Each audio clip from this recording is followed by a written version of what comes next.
नमस्कार, हूनबिल टीवी देख रहे हैं आप। मैं हूं आपके साथ विशाल गर्ग। खबरों की शुरुआत करेंगे इस वक्त की बड़ी खबर से। प्रदेश में सहकारिता चुनाव का बजा बिगुल। प्रबंध कार्यकारिणी के चुनाव को लेकर कार्यक्रम जारी। प्रबंध समितियों के चुनाव की तैयारियां तेज। 11 फरवरी को होगा मतदाता सूची का प्रदर्शन। समिति कार्यालयों पर किया जाएगा प्रदर्शन। 25 फरवरी को समितियों के चुनाव भी होंगे संपन्न। तो ये बड़ी खबर आपको बता रहे हैं, जहां पर प्रबंध समितियों के चुनाव की तैयारियां अब तेज हो चली हैं। और ऐसे में 11 फरवरी को मतदाता सूची का भी प्रदर्शन किया जाएगा।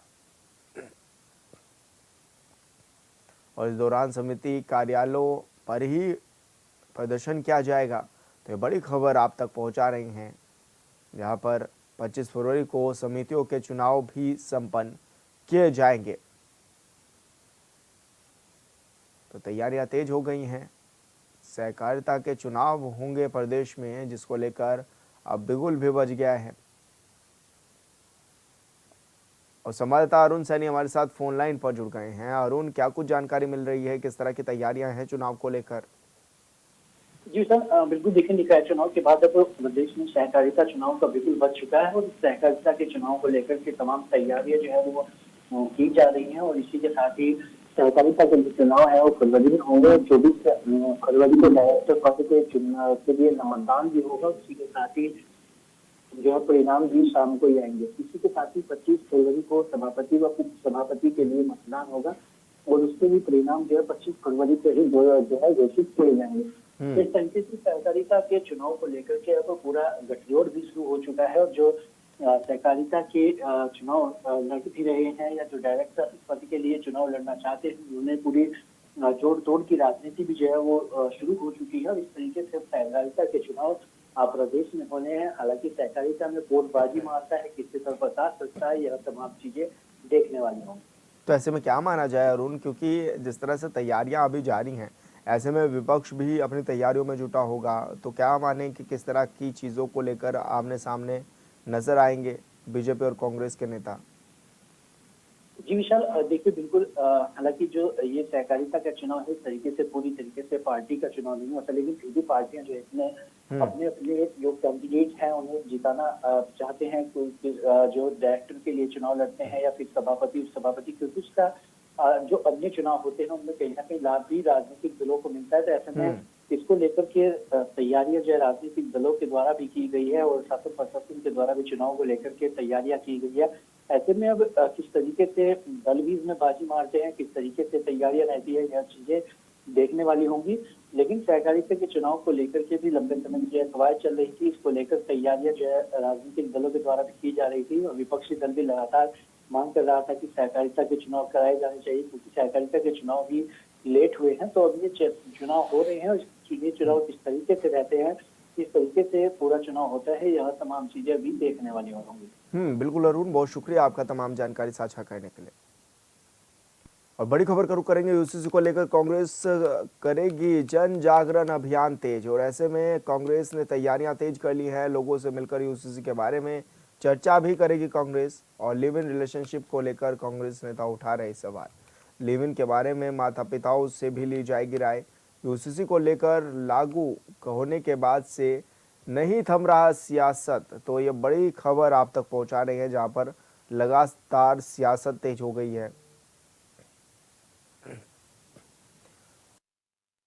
रिलेशनशिप को लेकर चर्चा करेगी कांग्रेस और इस दौरान माता पिताओं से भी रायशुमारी ली जाएगी।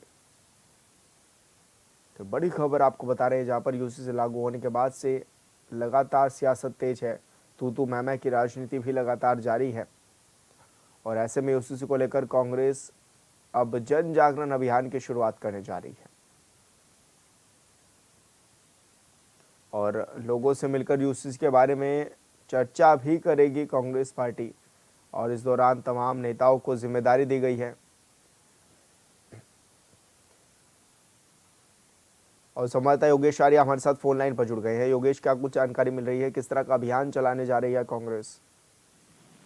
देखिए बिल्कुल विशाल, मैं आपको बता दूं कि जिस तरह से यूसीसी को लेकर के लगातार सियासत चल रही है, वो सियासत अब तेज होती जा रही है और लगातार यूसीसी के प्रावधानों को लेकर कांग्रेस जो है सरकार पर हमला होती नजर आ रही है। ऐसे में यूसीसी के लिविंग रिलेशनशिप को लेकर जिस तरह से पूर्व मुख्यमंत्री अजीत रावत ने सवाल उठाए थे, उसी के दौरान अब जो है कांग्रेस के प्रदेश अध्यक्ष करण मारा और कांग्रेस प्रवक्ता ने बताया कि अब जो है जन जागरण अभियान चलाया जाएगा और लोगों से संपर्क करते हुए यूसीसी के प्रावधानों के बारे में उनको व्याख्यान किया जाएगा और साथ ही उनको बताया जाएगा कि किस तरह से आने वाले कल में ये जो प्रावधान है ये हमारे लिए कितने घातक हो सकते हैं। इस तरह से वो उनको बताने का काम करेंगे। साथ ही लिविंग रिलेशनशिप में जिस तरह से कहा गया है कि अगर एक लिविंग रिलेशनशिप में लड़का और लड़की रहना चाहते हैं तो वो उसके लिए रजिस्ट्रेशन करा सकते हैं। तो उन्होंने कहा कि ये हमारी संस्कृति नहीं है, ये बाहर की संस्कृति है, इसको अगर बढ़ावा देने के लिए सरकार कोशिश कर रही है तो ये गलत है। और उन्होंने कहा कि जिस तरह से इसको बढ़ावा दिया जा रहा है अनुच्छेद 44 के ये खिलाफ है और संविधान के, और अगर इसको ट्रायल के लिए लाया जाता है तो इसको पहली रिव्यू अगर किया जाएगा तो इसको रद्द कर दिया जाएगा सुप्रीम कोर्ट में। तो इस तरह के बयान जिस तरह से उन्होंने दिया, उन्होंने कहा कि हम इसको लेकर जनता के बीच जाएंगे और जनता को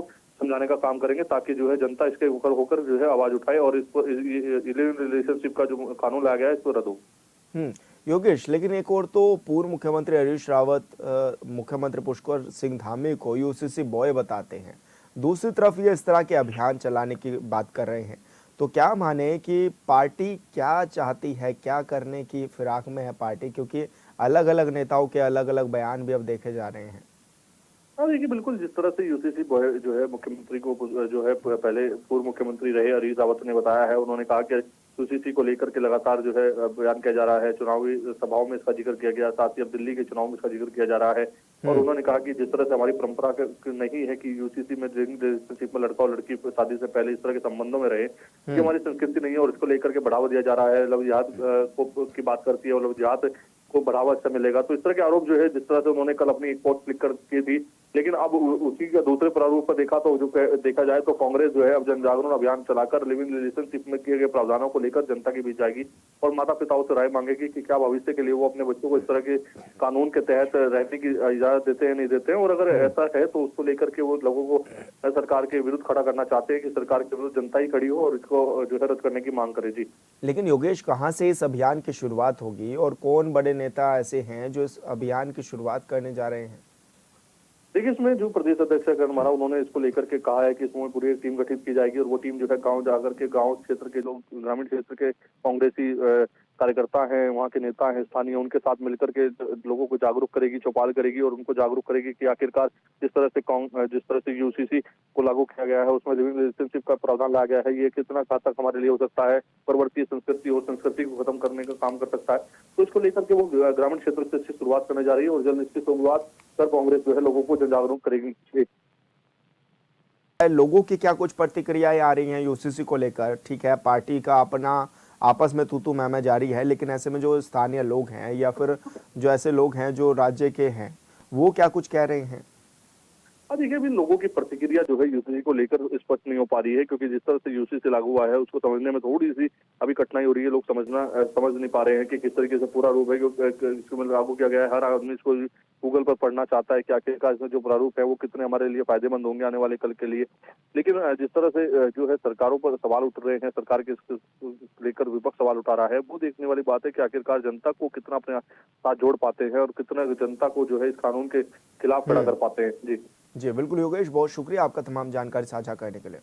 अल्मोड़ा में 38वें राष्ट्रीय खेलों के तहत योगासन प्रतियोगिता का आगाज हो चुका है, जहां प्रतिभागी योगासन की कला का प्रदर्शन कर रहे हैं। राष्ट्रीय खेल के अंतर्गत हेमवती नंदन बहुगुणा स्टेडियम अल्मोड़ा में योगासन की आर्टिस्टिक पुरुष युगल प्रतियोगिता में छत्तीसगढ़ को गोल्ड मेडल, उत्तराखंड को सिल्वर मेडल और हरियाणा को कांस्य पदक भी हासिल हुआ है।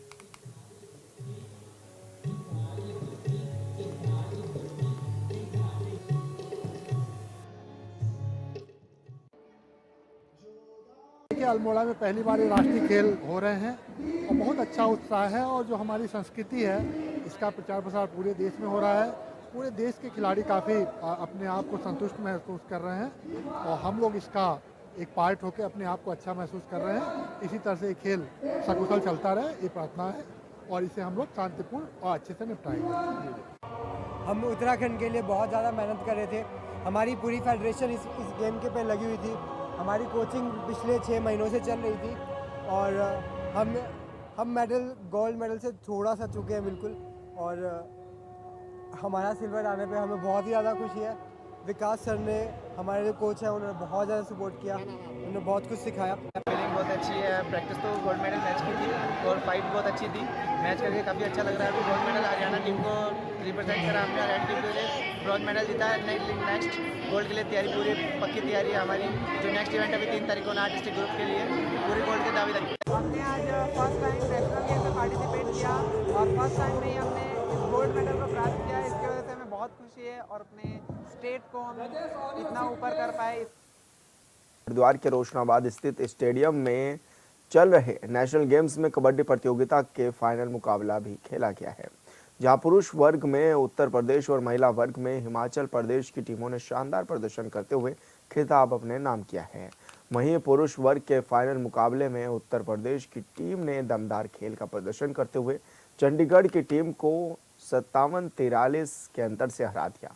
बता दें कि यूपी के खिलाड़ियों ने शुरुआत से ही आक्रामक खेल दिखाया और चंडीगढ़ की टीम को दबाव में बनाए रखा। वहीं दूसरी तरफ महिला वर्ग में हिमाचल प्रदेश की टीम ने बेहद रोमांचक मुकाबले में हरियाणा को 27-22 के से पराजित कर खिताब अपने नाम किया है।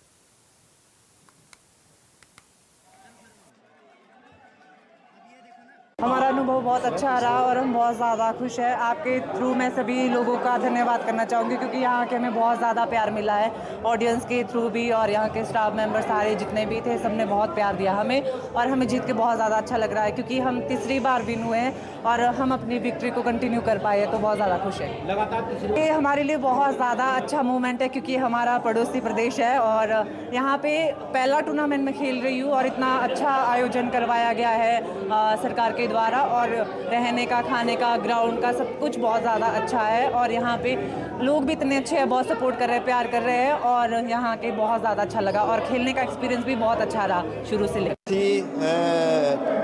मेरी टीम ने और कोचेज़ ने तो आज वो काम आई है, सफल हुई है। नेशनल गेम्स में गोल्ड मेडल लेना बहुत बड़ा इवेंट, मतलब बहुत बड़ी खुशी है नेशनल गेम में गोल्ड जीतना। और मैं इस चीज़ से ज़्यादा कुछ नहीं कहूँगा। मैंने अपनी टीम को यही बोला था कि कोई परेशान नहीं है, मैं अगर कुछ गलती होती है, कुछ भी होता है, मैं जवाब दूंगा। कोचेज़ इतना अच्छा टीम को मैनेज कर रहे थे, बता रहे थे, समझा रहे थे, तो सभी टीम ने प्रूव करके दिखाया है। और मैं अपने कोचेज़ को, टीम को धन्यवाद करना चाहूँगा, सबसे बड़ा अपनी यूपी सरकार को, क्योंकि यूपी गवर्नमेंट इतनी अच्छी फैसिलिटीज़ दे रहे हैं। योगी सरकार हमारी जो खुद मुझे इतनी अच्छी जॉब मिली है और नेशनल गेम्स में गोल्ड मेडल पे भी काफ़ी अच्छी फैसिलिटीज़ और जॉब बोली है, तो वो सभी बच्चों के दिमाग में है। तो आज गोल्ड मेडल। उत्तरकाशी में पीएम मोदी के प्रस्तावित भ्रमण कार्यक्रम को लेकर जिलाधिकारी डॉक्टर मेहरबान सिंह ने क्षेत्र में निरीक्षण किया है और इस दौरान उनके साथ जो एसपी हैं सरिता डोभाल वो भी मौजूद रही। इस दौरान पीएम के आगमन को लेकर चल रही तैयारियों का भी स्थलीय निरीक्षण किया गया है। साथ ही संबंधित अधिकारियों को गुणवत्ता और सुरक्षा का विशेष ध्यान रखने के भी निर्देश दिए गए हैं। और ऐसे में प्रधानमंत्री नरेंद्र मोदी का प्रस्तावित कार्यक्रम है उत्तरकाशी में प्रधानमंत्री शीतकालीन यात्रा के दौरान पहुंचेंगे और ऐसे में तैयारियों का जायजा लेते हुए डीएम नजर आए हैं। उन्होंने जायजा भी लिया है और साथ ही मौजूदा वक्त में अधिकारियों को दिशा निर्देश भी दिए हैं। कार्यों की भी सूद ली है कि किस तरह के कार्य गतिमान हैं। प्रधानमंत्री का दौरा रहने वाला है और ऐसे में तैयारियां चाक चौबंद नजर आने लगी हैं।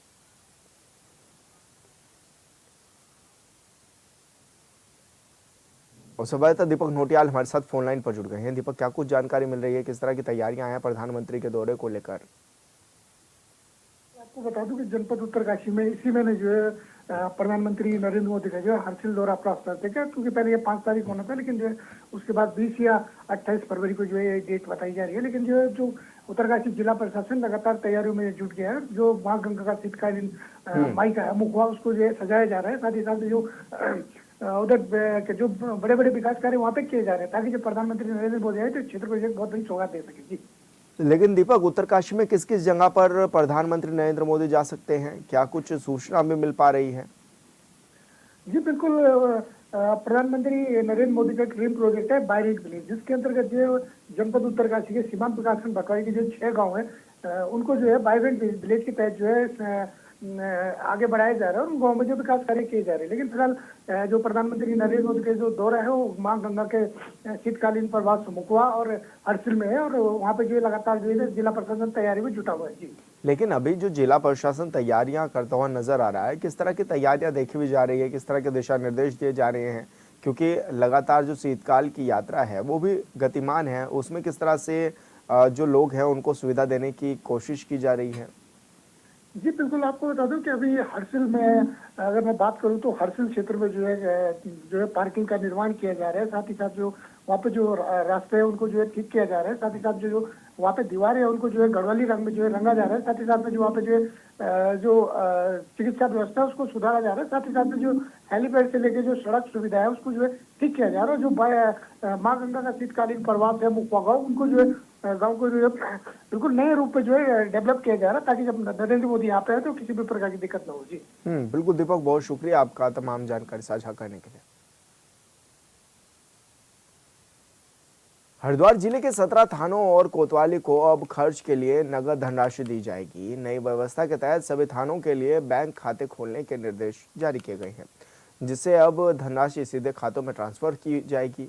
बता दें कि जिले में सबसे पहले सिडकुल थाने का बैंक खाता खोल दिया गया है, जबकि अन्य थानों और कोतवाली के खाते खोलने की प्रक्रिया शुरू कर दी गई है। अब तक पुलिस टीमों को अपराधी की धरपकड़ और दबिश के लिए नगद धनराशि दी जाती थी, लेकिन अब इस व्यवस्था को पारदर्शी और प्रभावी बनाने के लिए डिजिटल ट्रांजैक्शन को अपनाया जा रहा है। साथ ही नई प्रणाली से वित्तीय अनियमितताओं पर रोक लगेगी और थानों के खर्च का रिकॉर्ड भी सटीक होगा।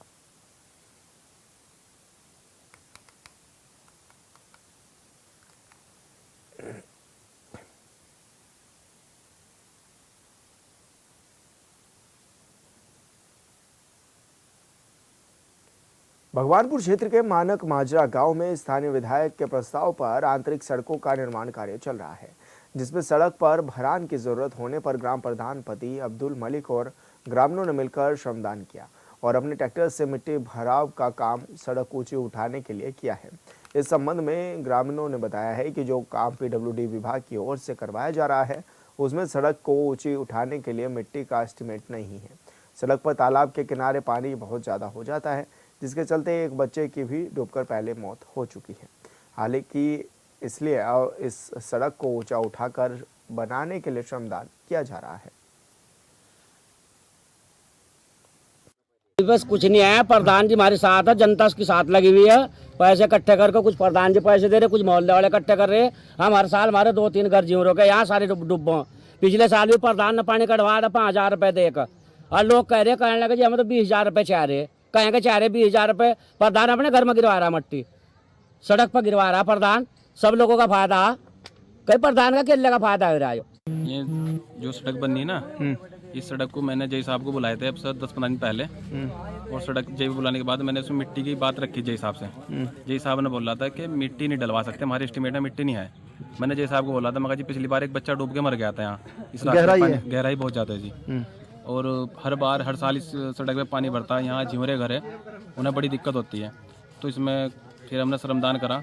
कुछ लोगों ने जो नीचे से मिट्टी मुट्टी निकाल कर थोड़ी बहुत ही, और श्रमदान करके किसी ने 200 किसी ने 1000, मैंने भी इसमें सहयोग लिया। और इसमें कुछ पत्रकार लोग गलत तरीके से इल्ज़ाम लगा रहे हैं। मैंने आज खबर देखी, मैं उन्हें खंडित करता हूँ और उन्हें कुछ सबूत के साथ में उत्तराखंड का फोटो जोन अब वाइल्ड लाइफ टूरिज्म का नया सेंटर बन चुका है। यहाँ आने वाले पर्यटकों को अब बाघ और अन्य वन्य जीवों को देखने का बेहतरीन अनुभव भी मिलता है।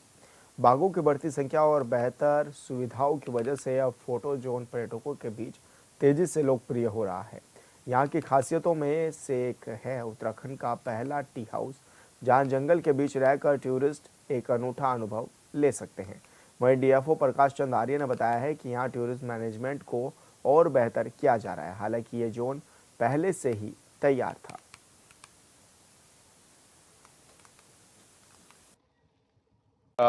इस समय हमारा सारा सिस्टम ऑनलाइन है। हमारे पास 15 रूम्स हैं, जिसमें कि हम लोग टूरिस्ट को रात के विश्राम के लिए हम उनको देते हैं। 15 रूम्स में 30 परिवार, हमारे 15 रूम में 15 परिवार, लगभग 30 लोग एट ए टाइम हम वहाँ पे रोकने की हमारे पास कैपेसिटी है, जो रात को वहाँ पे विश्राम करते हैं। उसके अलावा जो क्योंकि इतने सारे लोग हमारे यहाँ कैंपस में विश्राम करते हैं, तो उनकी सुरक्षा के लिए हमारे द्वारा चारों तरफ सोलर फेंसिंग की गई है। और इस साल भी जो है अभी हमको बजट प्राप्त हुआ है, उसमें हम पूरे कैंपस की जो है चेन लिंक फेंसिंग भी कर रहे हैं सोलर फेंसिंग के बाद, जिससे कि हम सेफ्टी हमारी डबल हो जाए, डबल सुरक्षा के साथ हम लोग अपने टूरिस्ट को वहाँ पर आराम से रात्रि विश्राम करा सकें।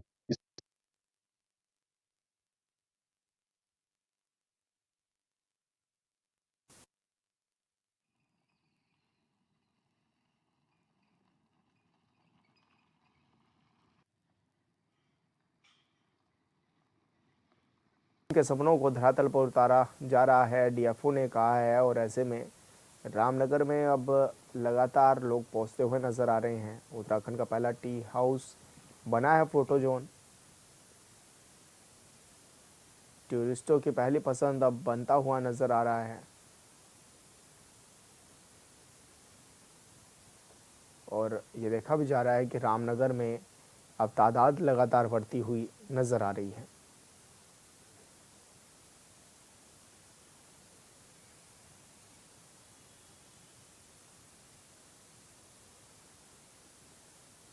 और इस दौरान अब रामनगर में देखा भी जा रहा है कि बड़ी संख्या में टूरिस्ट पहुंच रहे हैं, जो कि वनों में घूमने का और फोटो जोन का आनंद लेते हुए भी नजर आ रहे हैं।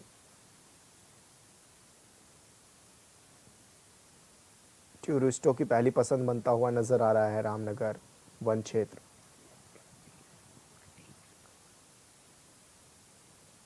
और संवाददाता सलीम अहमद शाही हमारे साथ फोन लाइन पर जुड़ गए हैं। सलीम, क्या कुछ जानकारी मिल पा रही है, किस तरह की तैयारियां हैं और किस तरह की व्यवस्थाएं देखी जा रही हैं अभी रामनगर में? जी देखिए विशाल, मैं आपको बता दूं कि जिस तरीके से उत्तराखंड को एक टूरिज्म का हब भी माना जाता है और इसी को लेकर के धामी सरकार भी नए नए स्रोतों के सहारे लोगों को रोजगार देने का प्रयास कर रही है। उसमें मुख्य जो आय का स्रोत माना जा रहा है वो इस समय इको टूरिज्म जोन के जो नए नए खोले जा रहे हैं उनसे काफी लोगों को रोजगार भी मिल रहा है। इसी कड़ी में एक जोन तराई पश्चिमी डिवीजन की फांटो जोन में बनाया गया था और इसके अंदर एक अनोखा एडवेंचर देने के लिए जो सैलानी बाहर से आते हैं उनको एक ट्री हाउस का भी निर्माण यहाँ पे किया गया। और ये उत्तराखंड का पहला ऐसा ट्री हाउस है जो बड़े बरगद के पेड़ के नीचे साथ इसको बनाया गया है। इसी के साथ वहाँ पे पानी के स्रोत बनाए गए हैं और एक नया ट्री हाउस और तैयार अब कर दिया गया है, क्योंकि लोग जो है ट्री हाउस पे रहना ज्यादा पसंद कर रहे हैं।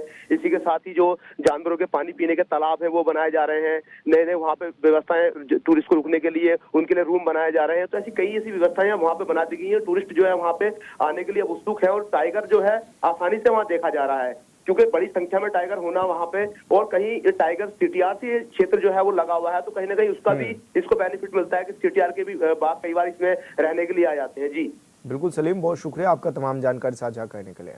खबरों में आगे बढ़ेंगे। बद्रीनाथ धाम की यात्रा का मुख्य धार्मिक पड़ाव पाटुकेश्वर में बसंत पंचमी के पर्व पर कुबेर उत्सव की धूम देखने को मिली।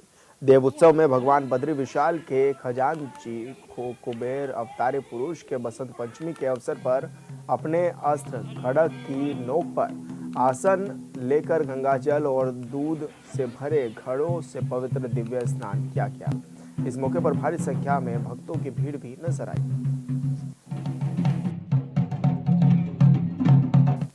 और फिलहाल इस बुलेटिन में इतना ही। आप देखते रहिए हॉर्नबिल टीवी। नमस्कार।